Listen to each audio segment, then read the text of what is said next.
டே 14 நம்ம வந்து பார்த்திங்கன்னா இன்றைக்கி வந்து மீன் விற்க போகிறோம். கரெக்டாக 9 நாளுக்கு அப்புறம் இன்றைக்கி தான் மீன் விற்க போகிறோம். டே 4 மீன் விற்றோன்னு நினைக்கிறேன். டைம் வந்து இப்போ மணி 5 ஆகுது.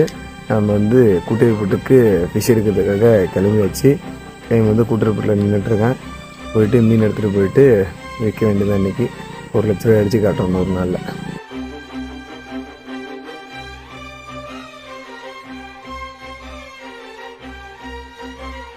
நம்ம வந்து இன்றைக்கி இந்த ராம்பாறை மீன் தான் வைக்க போகிறோம். இது வந்து 1 கிலோ வந்து 200 சேல் பண்ண போகிறோம். கிட்டத்தட்ட கொஞ்சம் விற்றாச்சு, இன்னும் கொஞ்சம் தான் இருக்குது.